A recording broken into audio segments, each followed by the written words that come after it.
আজ ভূগোলের একটি গুরুত্বপূর্ণ টপিক জিওটেকটনিক অথবা ভূগাঠনিক বিদ্যা নিয়ে আমরা আলোচনা করব। তো এই ভূগাঠনিক বিদ্যা থেকে বিভিন্ন পরীক্ষায়, বিশেষ করে এসএসসি এবং অন্যান্য কম্পিটিটিভ পরীক্ষায় প্রচুর কোশ্চেন কিন্তু আসে।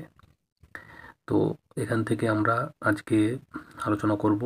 তো প্রথমেই আমরা যেটা দেখব যে জিওটেকটনিক কী। তো জিওটেকটনিক মানে হলো পৃথিবীর ভূত্বকের গঠন, বিন্যাস এবং এর শিলাস্তরের আকার ও গঠন সম্পর্কিত যে বিজ্ঞান, অর্থাৎ যে বিজ্ঞান পৃথিবীর ভূত্বকের গঠন, বিন্যাস এবং এর শিলাস্তরের আকার ও গঠন সম্পর্কে আলোচনা করে, তাকেই কিন্তু বলে জিওটেকটনিক। তো জিওটেকটনিকের একটি গুরুত্বপূর্ণ পার্ট যেটা হচ্ছে পৃথিবীর অভ্যন্তরীণ গঠন বা ইন্টিরিয়র স্ট্রাকচার অফ দি আর্থ সম্পর্কে আমরা জানব। তো পৃথিবীর অভ্যন্তরীণ যে গঠন, তো এই পৃথিবীর অভ্যন্তর ভাগের গভীরে গেলে ধীরে ধীরে তাপমাত্রা এবং এর ঘনত্ব কিন্তু বাড়তে থাকে। অর্থাৎ পৃথিবীর যত গভীরে আমরা যাব, এর তাপমাত্রা এবং ঘনত্ব বাড়ে। তো কত বাড়ে? তো পৃথিবীর অভ্যন্তরে প্রতি 32 মিটার গভীরতায় 1 ডিগ্রি সেন্টিগ্রেড হারে তাপমাত্রা বাড়তে থাকে। এবং এই পৃথিবীর যে অভ্যন্তরীণ গঠন, এই সম্পর্কেও সর্বপ্রথম ধারণা দিয়েছিলেন অস্ট্রিয়ার ভূতত্ত্ববিদ এডওয়ার্ড সুয়েস। হ্যাঁ, অস্ট্রেলিয়ার ভূতত্ত্ববিদ এডওয়ার্ড সুয়েস। তো এই এডওয়ার্ড সুয়েস হলেন সেই ভূতত্ত্ববিদ যিনি পৃথিবীর অভ্যন্তর ভাগকে মোট 3 ভাগে ভাগ করেছিলেন। এখান থেকে কোশ্চেন আসে যে কে পৃথিবীর অভ্যন্তর ভাগকে 3 ভাগে ভাগ করেছিলেন। তো তিনি যে 3 ভাগে ভাগ করেছিলেন, সেটার প্রথম ভাগ হলো সিয়াল, এই চিত্রের মাধ্যমে দেখাচ্ছি। দ্বিতীয়টা হচ্ছে সীমা এবং 3 নম্বর হচ্ছে নিফে। এই 3 ভাগে তিনি ভাগ করেছিলেন। এবার আমরা আলাদা করে দেখে নেব যে তিনি সিয়াল সম্পর্কে কী ধারণা দিয়েছিলেন।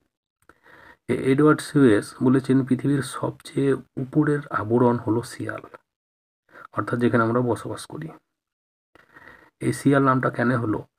তার কারণ হচ্ছে সিয়াল মানে সিলিকন এবং অ্যালুমিনিয়ামের পরিমাণ এই স্তরে বেশি পাওয়া যায়, তার জন্য এর নাম হয়েছে সিয়াল। এই স্তরে সমস্ত মহাদেশ, মহাসাগরগুলি অবস্থান করছে। এই সিয়াল স্তর প্রধানত গ্রানাইট শিলা দ্বারা গঠিত। সুয়েসের মতে এর ঘনত্ব হচ্ছে 2.5 গ্রাম পার ঘন সেমি এবং তিনি এর গভীরতা বলেছিলেন 50 থেকে 300 কিলোমিটার। এবার দেখে নেব সীমা স্তর সম্পর্কে। তো সীমা স্তর সম্পর্কে তিনি বলেছিলেন যে এটি পৃথিবীর মাঝের ভাগ বা পৃথিবীর মধ্যভাগ বা মধ্য স্তর। এই সীমা স্তর যেখানে সিলিকন এবং ম্যাগনেসিয়ামের পরিমাণ বেশি, তার জন্য এই স্তরের নাম হয়েছে সীমা। ঠিক আছে? এই সীমা স্তরের গভীরতা 1000 থেকে 2000 কিলোমিটার এবং এর ঘনত্ব 4 গ্রাম পার ঘন সেমি, অ্যাকর্ডিং টু এডওয়ার্ড সুয়েসের মতে। এই সীমা স্তর প্রধানত ক্ষারকীয় ব্যাসল্ট শিলা দ্বারা গঠিত। ঠিক আছে? এর আগে আমরা দেখেছি যে সিয়াল স্তর গ্রানাইট শিলা দ্বারা গঠিত আর সীমা স্তর ব্যাসল্ট শিলা দ্বারা গঠিত। এবার 3 নম্বর স্তর নিফে। এই নিফে স্তর সম্বন্ধে এডওয়ার্ড সুয়েস কি বলেছিলেন? এটি পৃথিবীর সব থেকে গভীরের স্তর, যেটি তরল অবস্থায় বিরাজমান, মানে গলিত তরল অবস্থায় অবস্থান করছে। এবং এই নিফে নামটি কেন হলো? নিফে নামটি হওয়ার কারণ হচ্ছে এখানে নিকেল এবং ফেরাসের পরিমাণ বেশি। ফেরাস মানে লোহা, মানে নিকেল এবং লোহার পরিমাণ বেশি থাকায় এই স্তরের নাম হয়েছে নিফে স্তর। ঠিক আছে?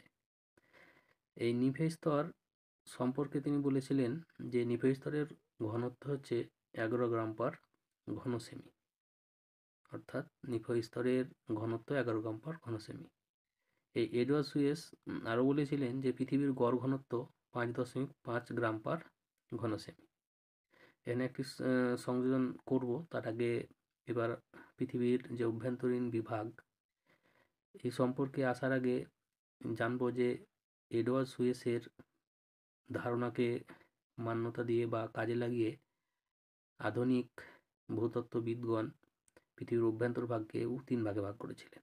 যেমন প্রথমে হচ্ছে ক্রাস্ট বা ভূত্বক, দ্বিতীয় নম্বর হচ্ছে মেন্টাল বা গুরুমণ্ডল, বা গুরুমণ্ডল, এবং 3 নম্বর হচ্ছে কোর বা কেন্দ্রমণ্ডল। আমরা এটা নিয়েই আলোচনা করব। আর বেশিরভাগ প্রশ্ন, মানে বেশিরভাগ বলতে গেলে প্রায় সব প্রশ্নই এই বিভাগ থেকেই আসে।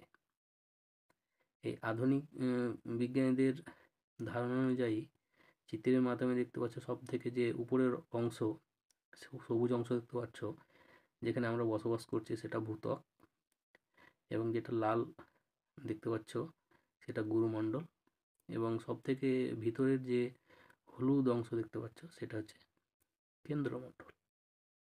এটা হচ্ছে পৃথিবীর অভ্যন্তরীণ বিভাগ। এই নিয়ে কিন্তু আলোচনা করব।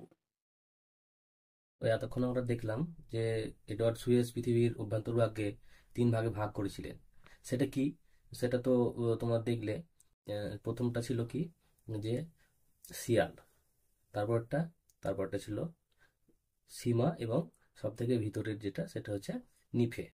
এই ধারণার উপর ভিত্তি করে আধুনিক ভূগোলবিদগণ কি করলো, যে তার ধারণাকে কাজে লাগিয়ে পৃথিবীর অভ্যন্তর ভাগকে এরাও মোট 3 ভাগে ভাগ করলেন। সেই 3 ভাগটা কি তোমরা তো দেখলেই, যে সেই 3 ভাগটা কি। তো এবার আমি যেটা আলোচনা করব, যে আধুনিক ভূতত্ত্ববিদগণ যে পৃথিবীর 3 ভাগে ভাগ করেছিলেন, যেমন ভূত্বক বা ক্রাস্ট, মেন্টেল বা গুরুমণ্ডল, এবং সব থেকে ভিতরের যেটা স্তর সেটা হচ্ছে কেন্দ্রমণ্ডল বা কোর। তো প্রথমেই আমি যেটা নিয়ে আলোচনা করব, এবং এটা খুব গুরুত্বপূর্ণ তোমাদের আগামী পরীক্ষার জন্য, সেটি আপার প্রাইমারি কিংবা এসএসসি বা অন্যান্য বিভিন্ন কম্পিটিটিভ পরীক্ষা হোক না কেন, তো সবার জন্য এটা কিন্তু খুব গুরুত্বপূর্ণ হতে চলেছে।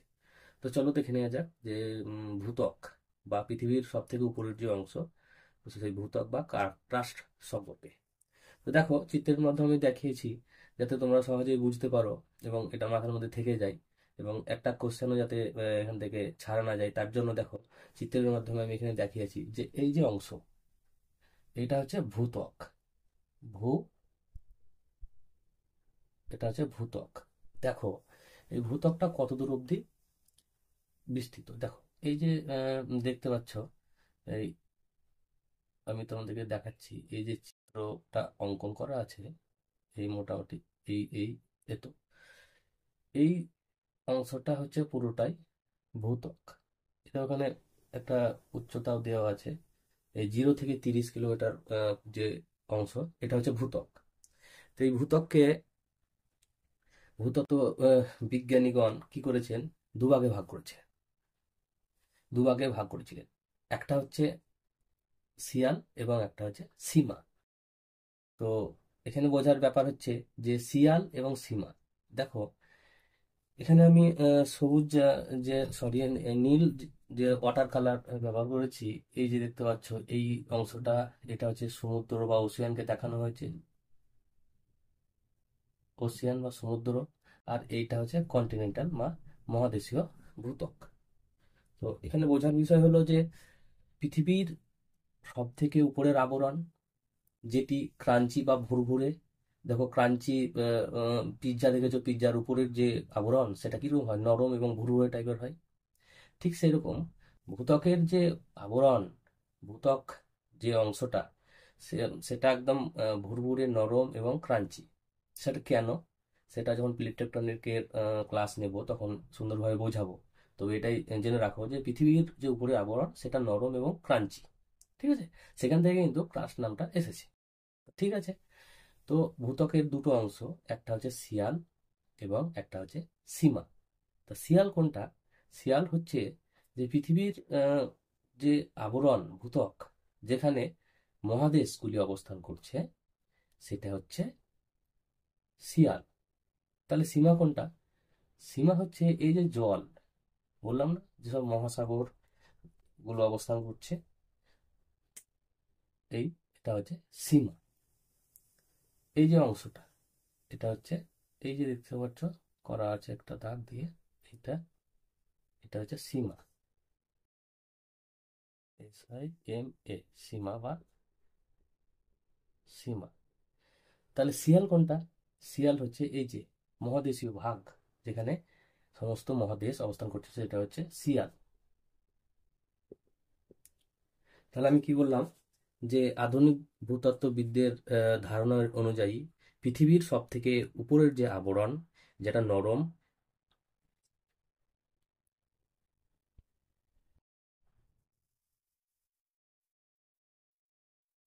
উপরের যে আবরণ সেটা হচ্ছে ভূত্বক। তো এই ভূত্বকের দুটো অংশ, একটা হচ্ছে সিয়াল এবং একটা হচ্ছে সীমা। সিয়াল কোনটা? সিয়াল হচ্ছে তোমার যেটা মহাদেশ অবস্থান করছে, যেটা পুরোপুরি আহ, আমরা কন্টিনেন্টাল হিসাবে জানি সেটা। আর সমুদ্রের নিচে যেটা আছে সেটা হচ্ছে সীমা।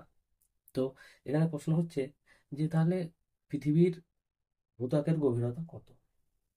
তো দেখো, পৃথিবীর ভূত্বকের গভীরতা ঠিক দু ধরনের। একটা হচ্ছে সমুদ্রের নিচে, এই দেখতে পাচ্ছ সমুদ্রের নিচে, এবং একটা হচ্ছে সমুদ্রের বা ভূপৃষ্ঠের আম, মহাদেশের নিচে। তাহলে সমুদ্রের নিচে এর গভীরতা কত?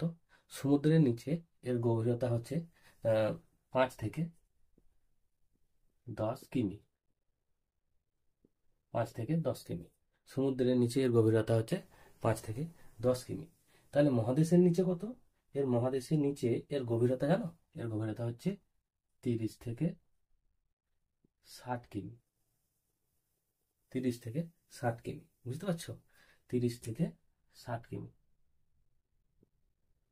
30 থেকে 60 কিমি। তো এর ঘনত্ব কত? দেখো, এর ঘনত্ব হচ্ছে 2.7 গ্রাম পার ঘন সেমি। 2.7 GM/ঘন সেমি। এটা আমরা দেখতে পেলাম। দেখো, এর আগে আমি বলেছিলাম যে ভূত্বকের যে উম, রাসায়নিক প্রকৃতি কেমন, যে ভূত্বকের রাসায়নিক প্রকৃতি হচ্ছে আম্লিক। ঠিক আছে? ভূত্বকের রাসায়নিক প্রকৃতি হচ্ছে আম্লিক, আহ, আম্লিক ধরনের। তো এইটা আমরা জানলাম। তো এখানে একটা জিনিস মনে রাখতে হবে, যে ভূত্বকের অপর একটি নাম আছে, জানো? ভূত্বকের অপর একটি নাম হচ্ছে লিথোস্ফিয়ার। এবং এই ভূত্বক পৃথিবীর যে মোট আয়তন, এই যে দেখতে পাচ্ছ, পৃথিবীর যে মোট আয়তন, এই মোট আয়তনের মাত্র 1% স্থান জুড়ে কিন্তু অবস্থান করছে ভূত্বক। কত শতাংশ? 1% স্থান জুড়ে অবস্থান করছে ভূত্বক। তো এখানে আমরা ভূত্বক সম্বন্ধে দেখতে পেলাম, কি দেখতে পেলাম, যে ভূত্বক হচ্ছে পৃথিবীর যে আবরণ, সেটা হচ্ছে ভূত্বক, এবং সব থেকে বাইরের আবরণ হচ্ছে ভূত্বক। ভূত্বকের গভীরতা কত দেখলাম? ভূত্বকের গভীরতা দেখলাম মহাদেশের নিচে হচ্ছে 30 থেকে 60 কিলোমিটার, এবং মহাসাগরের নিচে কত? 5 থেকে 10 কিলোমিটার। এবং এর ঘনত্ব কত? এর ঘনত্ব হচ্ছে 2.7 2.7 গ্রাম/ঘন সেমি। এটা আমরা দেখতে পেলাম। এবং যদি বলা হয় যে ভূত্বকের গড় গভীরতা কত কিমি, এর গড় গভীরতা হচ্ছে ওই 30 থেকে 60 কিলোমিটার। ঠিক আছে? এর গভীরতা ওই 30 থেকে 60 কিলোমিটার হিসাবে ধরা হয়। তো ঠিক আছে, এটা দেখলাম। তো এটা তো আমরা বুঝতে পারলাম যে শিয়াল এবং সীমা দুটি ভাগে ভূত্বক বিভক্ত। তো শিয়াল এবং সীমা, এই যে দুটোকে বিভক্ত করেছে বা বিভাজন করেছে যে রেখা, তার নাম কি? এই যে দুটো দিকে বিভাজন করেছে, এটা ভূত্বক, এটা হচ্ছে শিয়াল, এই স্তরটা হচ্ছে সীমা। এটা শিয়াল, এটা সীমা। এই শিয়াল এবং সীমাকে এই যে রেখা, এই যে রেখাকে বিভক্ত করেছে, এর নাম হচ্ছে কনরাড কনরাড বিযুক্তি রেখা।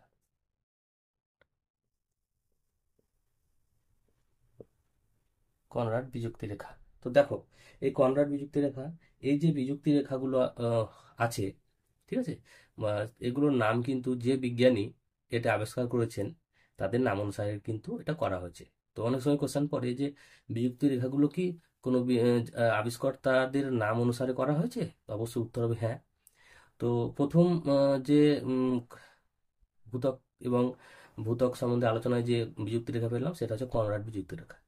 তো এই বিযুক্তি রেখা নিয়ে একটা শেষে আমি একটা চার্ট দিয়ে দেবো, এবং ট্রিক্সের মাধ্যমে তোমরা মনে রাখতে পারবে। তো ক্লাসটা এগিয়ে নিয়ে যাই।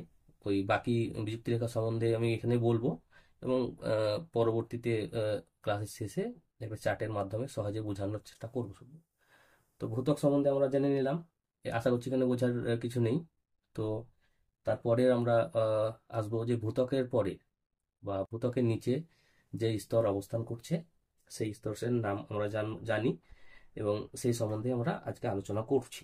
দেখো, ভূত্বকের নিচে যে স্তর, ভূত্বকের নিচে যে স্তর বা পৃথিবীর মাঝের স্তর, তার নাম হচ্ছে কি বলতো, মেন্টেল বা গুরুমণ্ডল। এই যে হলুদ অংশ দেখতে পাচ্ছ, এই যে হলুদ, এই হলুদ অংশটা হচ্ছে পুরোটা হচ্ছে মেন্টেল বা গুরুমণ্ডল। তো এই গুরুমণ্ডল সম্বন্ধে বলতে গেলে যেটি অর্ধ তরল অবস্থাতেই অবস্থান করছে, মানে এই যে গুরুমণ্ডল, এটা কিন্তু অর্ধ তরল অবস্থায় অবস্থান করছে। এটা না প্লাস্টিক না ইলাস্টিক, এরকম অবস্থা। মানে ধরে রাখো যে আটার মণ্ড, প্রত্যেক বাড়িতেই দেখেছি প্রায় আমরা রুটি করতে দেখেছি, ঠিক আছে?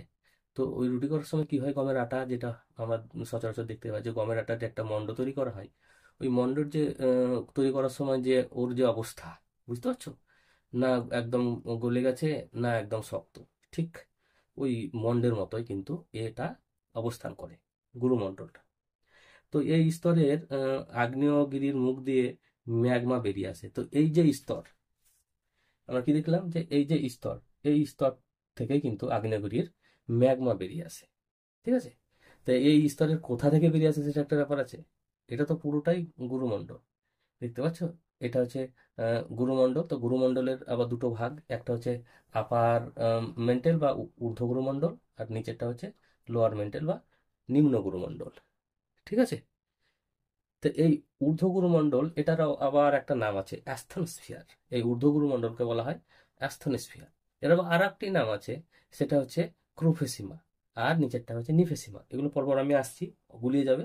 তো ভূত্বক সম্বন্ধে দেখেছি যে ভূত্বককে দুটি ভাগে ভাগ করা হয়েছে, সিয়াল সীমা। ঠিক সেই রকম গুরুমণ্ডলকে দুভাগে ভাগ করা আছে, একটা হচ্ছে আপার মেন্টাল বা ঊর্ধ্বগুরুমণ্ডল, একটা হচ্ছে লোয়ার মেন্টাল বা নিম্ন গুরুমণ্ডল। তো এই গুরুমণ্ডল কিরকম অবস্থায় আছে বললাম, সেটা অবস্থায় আছে অর্ধ তরল অবস্থায়, বা নন ইলাস্টিক বা নন প্লাস্টিক, মানে সেটা ইলাস্টিকের অবস্থায় নেই বা প্লাস্টিকের অবস্থায় নেই, সেটা অনেকটা আটার মন্ডের মতো অবস্থায় আছে। তো এই গুরুমণ্ডল থেকেই কি হয়, ম্যাগমা ফাটল পথ দিয়ে, মানে ভূত্বকের ফাটল দিয়ে বেরিয়ে আসে, কি তৈরি করে, আগ্নেয়গিরি তৈরি করে। সেটা কিরকম, দেখো, এই যে দেখতে পাচ্ছ কি, এটা এটা হচ্ছে গুরুমণ্ডল থেকে একবারে ম্যাগমা লাভা রূপে বেরিয়ে আসে, এইভাবে এভাবে বেরিয়ে আসে, এই লাভা রূপে বেরিয়ে আসে, এভাবে বেরিয়ে আসে। তাহলে এটা হচ্ছে আগ্নেয়গিরির মুখ, আগ্নেয়গিরির মুখ দিয়ে বেরিয়ে আসে, এভাবে এভাবে এভাবে এইভাবে কিন্তু বেরিয়ে আসে, বোঝা গেল? তো এই নিয়ে আবার যখন প্লেট টেকটনিক পড়াবো তখন আরো বিশদভাবে, আরো সহজে আমি বোঝানোর চেষ্টা করব। তো ওটা প্লেট টেকটনিক যখন করাবো বা পাঁচ সংস্থান তত্ত্ব, তখনই ওটা বোঝাবো। তো এটা এতটুকুই জেনে রাখো যে আগ্নেয়গিরির যে মুখ দিয়ে যে ম্যাগমা বেরিয়ে আসে, সেটা কিন্তু গুরুমণ্ডল থেকেই বেরিয়ে আসে। তারপর এই স্তরের মধ্যে নিম্নগতির মণ্ডল বা স্তর বলা হয়, কারণ এই স্তরে ভূমিকম্পের গতি কমে যায় বা ভূমিকম্পের গতি বিক্ষেপ ঘটে। এই অংশের কে পাইরোস্ফিয়ার বলে। দেখো, এই যে গুরুমণ্ডল, এই গুরুমণ্ডলে কিন্তু কি হয়, ভূত্বকের সরি ভূমিকম্পের যে তরঙ্গগুলো আছে তার গতি কিন্তু কমে যায়, ঠিক আছে? তাই জন্য এই স্তরকে নিম্নগতির মণ্ডল বা পাইরোস্ফিয়ার বলা হয়। তো এখানে আর একটা কথা জেনে রাখো, যে এই যে গুরুমণ্ডল, এই গুরুমণ্ডলের কিন্তু আরো নাম আছে। একটা হচ্ছে the white of the earth, the low velocity zone বা নিম্নগতির মণ্ডল বা পাইরোস্ফিয়ার, এটা নাম। তো এখানে একটা যদি কঠিন কোশ্চেন হিসাবে হয়ে থাকে যে পাইরোস্ফিয়ার কেন বলা হয় গুরুমণ্ডলকে, তাই তো? তো দেখো, পাইরোস্ফিয়ার কেন বলা হয় তার কারণ হচ্ছে, মনে রাখো, পাইরোস্ফিয়ার পাইরেসফিয়ার পাইরোস্ফিয়ার কেন বলা হয় তার কারণ বলবে, উত্তরে এটাই লিখবে যে ভূমিকম্পের তরঙ্গের কি হয়, গতি এই গুরুমণ্ডলের এসে যখন কি হয়, কমে যায়, বা গতি বিক্ষেপ ঘটে, তার জন্য এই স্তরকে বলা হয় পাইরোস্ফিয়ার। এটা নোট করে রাখবে, ঠিক আছে। তারপরে আমরা কি দেখবো, যে এই স্তরের গভীরতা। তো গভীরতা কত? এই স্তরের গভীরতা হচ্ছে কত বলো তো, বলো। এই স্তরের গভীরতা হচ্ছে 2900 কিলোমিটার পর্যন্ত। আমরা দেখলাম ভূত্বক কত, ভূত্বক 0 থেকে 30 কিলোমিটার, আর গড় গভীরতা কি, ঠিক আছে। আর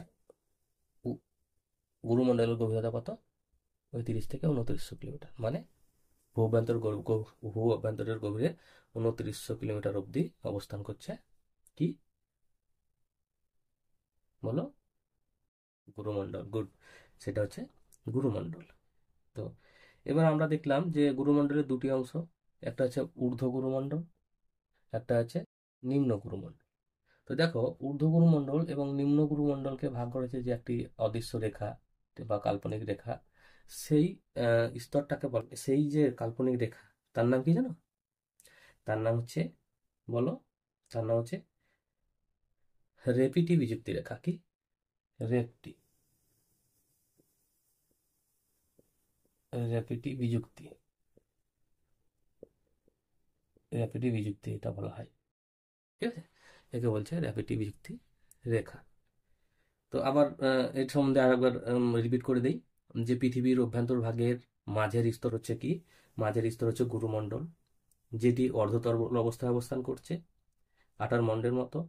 এই স্তরের আগ্নেয়গিরির মুখ দিয়ে কি বেরিয়ে আসে, ম্যাগমা বেরিয়ে আসে এই স্তর থেকেই। মানে এই গুরুমণ্ডল থেকে ম্যাগমাগুলো ফাটল পথ দিয়ে কিন্তু আগ্নেয়গিরির মুখ দিয়ে বেরিয়ে আসে। এই স্তরের অনেকগুলি নাম আছে। একটা হচ্ছে কি, একটা হচ্ছে নিম্ন নিম্ন গতির স্তর বা লো ভেলোসিটি জোন, আর হোয়াইট অফ দ্য আর্থ বা পাইরোস্ফিয়ার, এগুলো বলা হয়। গুরুমণ্ডলে কি হয়, এই গুরুমণ্ডলে এসে ভূমিকম্পের গতি কমে যায়, ঠিক আছে। এর গভীরতা কত? এর গভীরতা হচ্ছে 30 থেকে 2900 কিলোমিটার, মানে ভূপৃষ্ঠের পরের স্তর, যেটা 2900 কিলোমিটার অবধি অবস্থান করছে। এই দুটো স্তর, একটা হচ্ছে ঊর্ধ্ব গুরুমণ্ডল, একটা নিম্ন গুরুমণ্ডল। ঊর্ধ্ব গুরুমণ্ডলের এবং নিম্ন গুরুমণ্ডলকে বিভক্ত করেছে যে অদৃশ্য তল বা অদৃশ্য রেখা, সেটা হচ্ছে র্যাপিটি বিযুক্তি রেখা, ঠিক আছে। এটা আমরা বুঝতে পারলাম, ঠিক আছে। তো আরেকটা কথা বলে রাখি, যেটা বাদ গেল, যে ভূত্বক পৃথিবীর মোট আয়তনের মাত্র 1% স্থান জুড়ে আছে। তাহলে গুরুমণ্ডল কত? গুরুমণ্ডল প্রায় তোমার 83%, মোটামুটি 83%। 83% হচ্ছে গুরুমণ্ডল, হ্যাঁ, মেন্টাল বা গুরুমণ্ডল প্রায় 83% অবস্থান অংশ জুড়ে আছে। সব থেকে বড় এইটাই, এইটা 83%, ঠিক আছে। তো এরপরে আমরা দেখে নেব যে কেন্দ্রমণ্ডল, তাই না? কেন্দ্রমণ্ডল সম্বন্ধে আমরা দেখব, বা কোর। এই যে আমি একটা, সরি, এই যে কালো অংশ দেখতে পাচ্ছ, এই যে এটা, এটা পুরোটাই হচ্ছে কেন্দ্রমণ্ডল, ঠিক আছে। তো এই কেন্দ্রমণ্ডল, দেখো, এই কেন্দ্রমণ্ডল, এই যে কেন্দ্রমণ্ডল, এই কেন্দ্রমণ্ডলটা হচ্ছে পৃথিবীর এক সব থেকে কেন্দ্রীয় ভাগ বা ইনার মোস্ট অঞ্চল। এই কেন্দ্রমণ্ডলের তাপমাত্রা আছে সর্বাধিক, কত জানো? প্রায় 6000 ডিগ্রি সেন্টিগ্রেড হয়ে থাকে এর তাপমাত্রা। চিন্তা করতে পারছো, প্রায় 6000 ডিগ্রি সেন্টিগ্রেড, 6000 ডিগ্রি সেন্টিগ্রেড তাপমাত্রা। চিন্তা করো কত গরম। এবং এখানে মাধ্যাকর্ষণ শক্তির কি হয়, মাধ্যাকর্ষণ শক্তি অধিক হওয়ার কারণে এখানে মাধ্যাকর্ষণ মণ্ডলও বলা হয়। এই যে কেন্দ্র অঞ্চল দেখতে পাচ্ছ, গোটা পৃথিবীর ভর কিন্তু ধরে আছে এই কেন্দ্রমণ্ডল। তো এর মাধ্যাকর্ষণ যে শক্তি, এর মাধ্যাকর্ষণ শক্তি এই কেন্দ্রমণ্ডলে সব থেকে বেশি হয়ে থাকে, এটা কিন্তু মনে রাখার চেষ্টা করো। এছাড়া এই স্তরকে ধাতব মণ্ডলও বলা হয়। কি মজার মজার মজার তথ্য বেরিয়ে আসছে না? আমরা এতক্ষণে কি দেখলাম, যে পৃথিবীর সব থেকে হালকা আবরণ দ্বারা যে উপরের যে স্তর, সেটা ভূত্বক, তারপরে একটু অপেক্ষাকৃত ভারী, তারপরে সব থেকে ভারী, এবং কি হচ্ছে এখানে, এটার উষ্ণতা, প্রচণ্ড উষ্ণতা, কত, প্রায় 6000 ডিগ্রি সেন্টিগ্রেড। এবং এই স্তরে বিভিন্ন ধরনের ধাতু কিন্তু অবস্থান করছে, তার জন্য এই স্তরের নাম হচ্ছে কি, ধাতব মণ্ডল স্তর বলা হয় কে, ঠিক আছে। তারপরে এই স্তরের গড় ঘনত্ব, এই স্তরের গড় ঘনত্ব কত? এই কেন্দ্রমণ্ডলের গড় ঘনত্ব কত জানো? প্রায় 11 থেকে 13 গ্রাম পার ঘন সেমি। 13 গ্রাম পার ঘন সেমি। ঠিক আছে। এবার আমরা দেখব যে এই কেন্দ্রমণ্ডল কোর, এই যে স্তর, পৃথিবীর মোট আয়তনের কত অংশ জানো? মাত্র হচ্ছে মাত্র হচ্ছে 16%। তাহলে কি দেখলাম? ভূত্বক দেখলাম আমরা মাত্র 16। তাহলে ভূত্বক আমরা দেখলাম কত? 1%। গুরুমণ্ডল কত দেখলাম? বলো। 83%। আর কেন্দ্রমণ্ডল হচ্ছে 16%। টোটাল কত? টোটাল হচ্ছে 100%। এইটা হচ্ছে আমাদের আয়তনের হিসাব। এবার দেখো, কেন্দ্রমণ্ডলে আর কি, কেন্দ্রমণ্ডলের এই যে পুরোটা দেখতে পাচ্ছি যে কালো অংশটা হচ্ছে পুরো কেন্দ্রমণ্ডল। এই কেন্দ্রমণ্ডলকে দুটো ভাগে ভাগ করা আছে। একটা হচ্ছে আপার কোর বা ঊর্ধ্ব কেন্দ্রমণ্ডল, এবং লোয়ার কোর বা নিম্ন কেন্দ্রমণ্ডল। তাহলে ঊর্ধ্ব কেন্দ্রমণ্ডল এবং নিম্ন কেন্দ্রমণ্ডল সম্বন্ধে আমরা তো জানলাম। তাহলে আপার কোর এবং লোয়ার কোরকে বিভক্ত করেছে একটি রেখা। এই দেখো, এই যে একটা রেখা বিভক্ত করেছে আপার কোর এবং লোয়ার কোর। এর নামটা কি জানো? এর নাম হচ্ছে লেম্যান বিযুক্তি রেখা। লাইকার বা ম্যান বিযুক্তি রেখা। লেম্যান বিযুক্তি রেখা, এইটার নাম। তাহলে আমাদের মোটামুটি কেন্দ্রমণ্ডল সম্বন্ধে একটু আইডিয়া হয়ে গেল যে কি অবস্থায় আছে। তো এই যে কেন্দ্রমণ্ডল, এখানে একটু বলে রাখি, এই কেন্দ্রমণ্ডলের যে আপার কোর, এই আপার কোরটা কিন্তু তরল অবস্থায় আছে, আর লোয়ার কোর কিন্তু একদম কঠিন, ঠিক আছে, সলিড অবস্থায় আছে, এটা মনে রাখো। ঠিক আছে। তো এখানে যে ম্যাগনেটিক ফোর্স, এখানে ম্যাগনেটিক ফোর্সটা কিন্তু এতই যে এখানে ভূমিকম্পের যে এস তরঙ্গ, এই এস তরঙ্গ কেন্দ্রমণ্ডলে এসে কিন্তু অদৃশ্য হয়ে যায়। মাথায় রাখো, কিন্তু ভূমিকম্পের এস তরঙ্গ এখানে কিন্তু অদৃশ্য হয়ে যায়। দেখো, আমি কেন্দ্রমণ্ডল সম্পর্কে আবার বলি যে কেন্দ্রমণ্ডল হচ্ছে পৃথিবীর একদম সবথেকে গভীর স্তর, সেটা হচ্ছে কেন্দ্রমণ্ডল। এই স্তরে বিভিন্ন ধরনের ধাতব খনিজ পাওয়া যায়, তাকে একে ধাতব মণ্ডলও বলা হয়। এই কেন্দ্রমণ্ডলের দুটি ভাগ, একটা হচ্ছে আপার কোর বা ঊর্ধ্ব কেন্দ্রমণ্ডল, এবং লোয়ার কোর বা নিম্ন কেন্দ্রমণ্ডল। কেন্দ্রমণ্ডলের গভীরতা কত? কেন্দ্রমণ্ডলের গভীরতা হচ্ছে 2900 কিলোমিটার থেকে কত? 6371 কিলোমিটার অবধি। ঠিক আছে। এখানে তাপমাত্রা সব থেকে বেশি থাকে। কত তাপমাত্রা থাকে? এখানকার তাপমাত্রা হচ্ছে প্রায় 6000 ডিগ্রি সেন্টিগ্রেড। এবং এই কেন্দ্রমণ্ডলের গড় ঘনত্ব কত? 11 থেকে 13 গ্রাম পার ঘন সেমি। বোঝা গেল? এই কেন্দ্রমণ্ডলে কি হয়? এই কেন্দ্রমণ্ডলকে যে আপার কেন্দ্রমণ্ডল এবং লোয়ার কেন্দ্রমণ্ডল, এই দুটোকে ভাগ করেছে যে রেখা, তাকে লেম্যান বিযুক্তি রেখা বলা হচ্ছে। এই লেম্যান, যদি পরীক্ষায় পড়ে যে লেম্যান বিযুক্তি রেখার কি ওটা যেন গভীরতা কত, তো এখানে আমি রাউন্ড ফিগারে লেখাচ্ছি 5150। পরীক্ষায় থাকতেও পারে যে 5146 কিমি থাকতে পারে। ঠিক আছে। এটা 5150 লিখেছি রাউন্ড ফিগার হিসাবে, কিন্তু 5146 কিমি হতে পারে, থাকতে পারে। ঠিক আছে, তখন 5146 কিমি লিখবে। এটা গেল। তো এটা গেল আমাদের কি, যে পৃথিবীর অভ্যন্তরীণ গঠন সম্পর্কে একটা বিস্তারিত এবং সহজ ভাষায় এই বিযুক্তি রেখাগুলো কি কি, এবং সেই সম্পর্কে একটা সহজ ট্রিক্স আমি তোমাদেরকে বলবো, সেটা তোমরা কিন্তু বোঝার চেষ্টা করো। তো এবার আমরা ফিরে এলাম যে বিযুক্তি রেখা, পৃথিবীর অভ্যন্তরীণ যে গঠন, তার পৃথিবীর বিভিন্ন বিযুক্তি রেখা সম্পর্কে আলোচনা করব।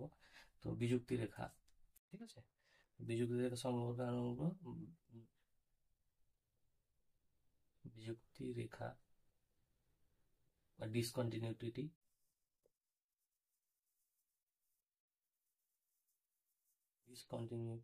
বা বিযুক্তি রেখা। তো দেখো, বিযুক্তি রেখা যে দুটি স্তরকে বিভক্ত করেছে, তার কিছু ট্রিক আমি তোমাদের এখানে বলবো। সেই ট্রিকগুলো কি? দেখো, এখানে কিন্তু ট্রিকটা হচ্ছে, একটা মনে রাখবে যে করলে, কর লয়কার, করলে। কেন বলছি দেখো, ক থেকে কনরাড, র থেকে র্যাপিটি এবং ল থেকে লেম্যান। করলে এটা মনে রাখার চেষ্টা করো। তো দেখো, করলে এটা মনে রাখবে যে দুটি স্তরের যে মাঝের যে স্তর, মানে দুটি যে স্তরগুলো যে আছে, সেই স্তরগুলোকে যে উপবিভাগ আছে, যেমন সীমা এবং সিয়াল এবং সীমাকে ভাগ করেছে কনরাড বিযুক্তি। তারপরে ঊর্ধ্ব গুরুমণ্ডল এবং নিম্ন গুরুমণ্ডলকে ভাগ করেছে র্যাপিটি বিযুক্তি। এবং ঊর্ধ্ব কেন্দ্রমণ্ডল, লোয়ার কেন্দ্রমণ্ডলকে বিভক্ত লেম্যান বিযুক্তি। ঠিক সেই রকম এবার ভূত্বক এবং গুরুমণ্ডলকে কে বিভক্ত করেছে, গুরুমণ্ডল এবং কেন্দ্রমণ্ডলকে কোন রেখা মানে কোন অদৃশ্য রেখা বিভক্ত করেছে, সেটা আমরা জানবো। সেটা হচ্ছে মগ। মগ তো আমরা বাড়িতে সবাই ব্যবহার করি, এই মগ দিয়েই কিন্তু আমাদের মনে হবে। করলে, মগ করলে, মগ করলে, ঠিক আছে। তার মগ আমরা ব্যবহার করি, তো মগ থেকে আসবে যে দেখো ভূত্বক। এবার আমরা ডাইরেক্ট দেখবো, এই যে এটা পুরোটা ভূত্বক, এই ভূত্বক এবং যে গুরুমণ্ডল, এই গুরুমণ্ডল বিভক্ত এই যে রেখা, তার নাম হচ্ছে মোহ বিযুক্তি। মোহ মোহ বিযুক্তি রেখা, ঠিক আছে, বা মোহর অভিষেক বিযুক্তি রেখা। এই ম থেকে এলো। তো গ থেকে কি আসবে, এই গ থেকে দেখো, এই যে গুরুমণ্ডল এবং কেন্দ্রমণ্ডলকে ভাগ করেছে কে, গুটেনবার্গ বিযুক্তি, গুটেনবার্গ বিযুক্তি রেখা, বিযুক্তি রেখা, ঠিক আছে। এই গুটেনবার্গ বিযুক্তি রেখা আছে ওল্ডহাম, তারপরে 660 বিযুক্তি রেখা, বুঝতে পারলো, এসব নাম আছে।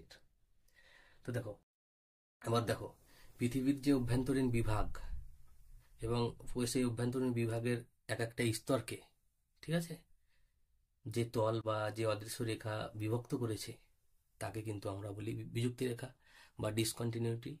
এই ডিসকন্টিনিউটি যেগুলো আবিষ্কার করেছেন যেসব বিজ্ঞানীগুলো, সেই বিজ্ঞানীদের নাম অনুসারেই কিন্তু এই বিযুক্তি রেখাগুলোর নাম রাখা আছে।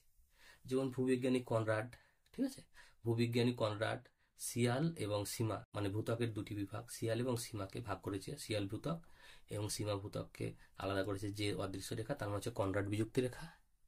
তারপর হচ্ছে ঊর্ধ্ব গুরুমণ্ডল এবং নিম্ন গুরুমণ্ডলকে বিভক্ত করে যে তার র্যাপিটি বিযুক্তি রেখা।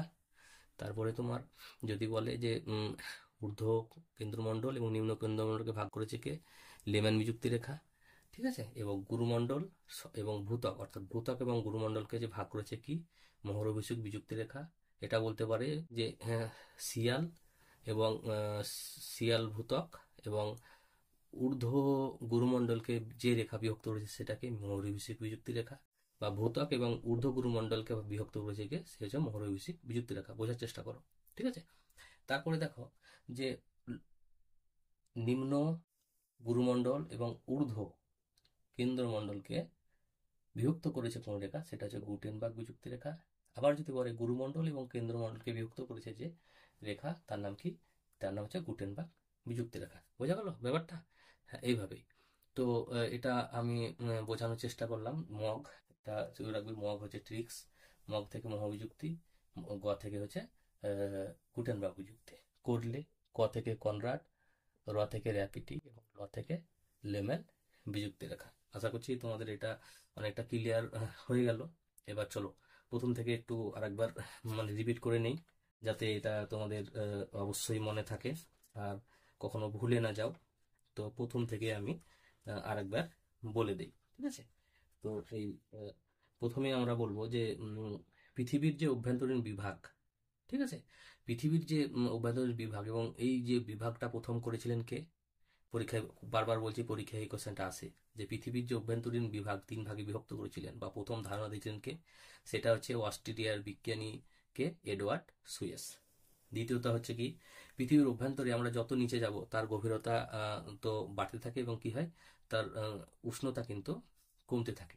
কত, 32 কিলোমিটার গভীরতায় এর তাপমাত্রা, 32 মিটার গভীরতায় এর তাপমাত্রা 1 ডিগ্রি সেন্টিগ্রেড হারে বাড়তে থাকে। মনে রাখবে, 32 মিটার গভীরতায় এর তাপমাত্রা 1 ডিগ্রি সেন্টিগ্রেড হারে বাড়তে থাকে।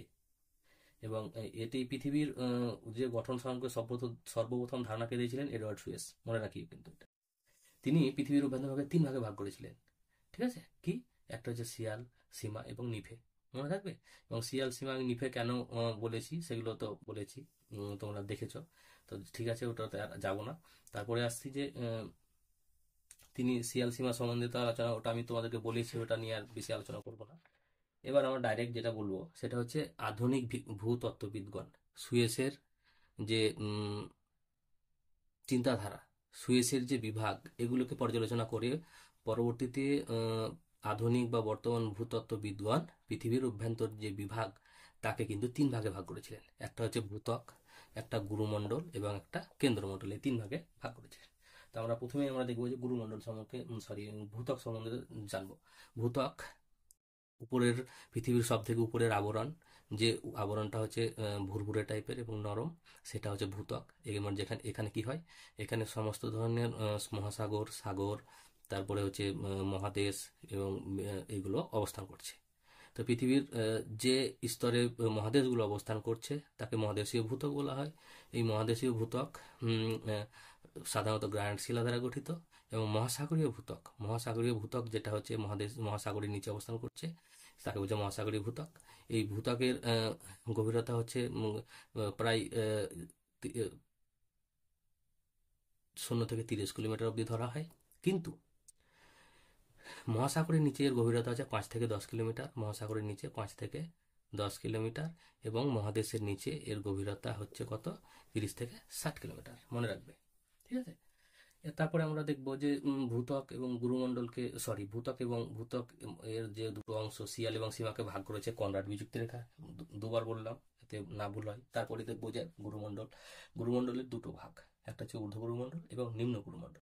এই যে দেখতে পাচ্ছ যে এই গুরুমণ্ডল থেকেই কিন্তু কি হয়, ম্যাগমা কোথা দিয়ে বেরিয়ে আসে, এই ম্যাগমা বেরিয়ে আসে কিন্তু জ্বালামুখ দিয়ে বা আগ্নেয়গিরির মুখ দিয়ে বেরিয়ে আসে। তাহলে আধার কেন্দ্র, মানে অ্যাকচুয়ালি যে ম্যাগমার যে স্থান, আধার কেন্দ্র কোথায়, সেটা হচ্ছে গুরুমণ্ডল। ঠিক আছে। এই গুরুমণ্ডল এর ঘনত্ব আমরা দেখেছি কত বলতো, এই গুরুমণ্ডলের ঘনত্ব কত বলো, মনে আছে? এই গুরুমণ্ডলের ঘনত্ব হচ্ছে, গড় ঘনত্ব 3.5 থেকে 5.5 গ্রাম পার ঘন সেমি। এই 5.5 গ্রাম পার ঘন সেমি থেকে আমাদের একটা কথা মনে পড়লো যে এডওয়ার্ড সুয়েজ কিন্তু বলেছিলেন পৃথিবীর মানে এই যে গোটা পৃথিবীর গড় ঘনত্ব কত, এর গড় ঘনত্ব আছে 5.5 গ্রাম পার ঘন সেমি, এবং এটাই হচ্ছে পৃথিবীর গড় ঘনত্ব। বর্তমান ভূতত্ত্ববিদগণ কিন্তু এটা মেনে নিয়েছে। ঠিক আছে, এটা মাথায় রাখো। তারপরে দেখো, এই যে গুরুমণ্ডল আমরা দেখতে পেলাম, এই গুরুমণ্ডল দুটি ভাগ, একটা কি দেখলাম, একটা হচ্ছে আপার কোর, একটা লোয়ার কোর, এই দুটির মাঝে যে বিযুক্তি রেখা সেটা হচ্ছে র্যাপিড বিযুক্তি রেখা। এরপরে চলো কেন্দ্রমণ্ডল। এই কেন্দ্রমণ্ডলের এই যে অংশ, এই অংশে কিন্তু কি হয়, এস তরঙ্গের কিন্তু অদৃশ্য হয়ে যায়। মাথায় রাখো, এস তরঙ্গ বারবার বলছি, পরীক্ষায় আসে যে এস তরঙ্গ কোথায় এসে অদৃশ্য হয়ে যায়, এইখানে। এটার নামটা কি? এটার নাম হচ্ছে কেন্দ্রমণ্ডল। ঠিক আছে। এই কেন্দ্রমণ্ডলের উষ্ণতা কত জানো? ওই 1 ডিগ্রি বাড়তে বাড়তে বাড়তে বাড়তে এখানকার শেষ পর্যন্ত এর উষ্ণতা হয় প্রায় 6000 ডিগ্রি সেন্টিগ্রেড। একদম 6000 ডিগ্রি সেন্টিগ্রেডে এর উষ্ণতা পৌঁছায়। মাথায় রাখবে, 6000 ডিগ্রি সেন্টিগ্রেডের উষ্ণতা পৌঁছায়। এই কেন্দ্রমণ্ডলের যে ঊর্ধ্ব কেন্দ্রমণ্ডল এবং লোয়ার কেন্দ্রমণ্ডলকে বিভক্ত করেছে লিমান বিযুক্তি রেখা। এই ঊর্ধ্ব কেন্দ্রমণ্ডলের এই যেখানে কি হয়, এখানে এখানে ম্যাগনেটিক ফোর্স, চুম্বকীয় ঘন, মানে প্রচন্ড বেশি। ঠিক আছে, এখানে প্রচন্ড বেশি, তার কারণে এই যে আপার বা ঊর্ধ্ব মণ্ডলটা তরল অবস্থায় আছে, আর এই যে লোয়ার কেন্দ্রমণ্ডলটা সলিড অবস্থায় আছে, একদম জমাটবদ্ধ অবস্থা আছে। এই গেল আজকে পৃথিবীর অভ্যন্তরীণ গঠন সম্পর্কে। আশা করছি তোমাদের ক্লাসটা ভালো লাগবে। যদি ক্লাস ভালো লেগে থাকে তো অবশ্যই চ্যানেলটিকে সাবস্ক্রাইব করো এবং বেশি বেশি করে শেয়ার করো। আর যদি কোনো কিছু আরও তোমাদের কিছু কোয়ারি থাকে তো অবশ্যই কমেন্টে জানাও, আমি পরবর্তীতে ক্লাস আনার চেষ্টা করব। তো একটা কথা বলে রাখি যে এই ক্লাস বিশেষ করে যারা এসএসসি, আপার প্রাইমারি বা অন্যান্য কম্পিটিটিভ পরীক্ষা এবং ক্লাস 9-10-এর ছাত্রছাত্রীদের জন্য উপকৃত হতে হবে। এবং এখানে আমি ডিটেলসে ক্লাস নিয়ে আসছি। ঠিক আছে, এরপরে কিন্তু আমি এই চ্যাপ্টার থেকেই এমসিকিউ নিয়ে আসবো। ঠিক আছে, তো আগে ডিটেলস আমি ক্লাস আলোচনা করব, থিওরি, তারপরে এমসিকিউ নিয়ে আসব প্রত্যেকটা এসএসসির জন্য, সে আপার প্রাইমারি হোক বা আপার প্রাইমারি হোক কিংবা এসএসসি এর হোক বা মাদার সার্ভিস, প্রত্যেকের জন্য উপকারিত পাবে। হুম, তো ঠিক আছে, চলো আজকের ক্লাস এখানেই সমাপ্ত করছি। ধন্যবাদ সবাইকে। জয় হিন্দ, জয় ভারত।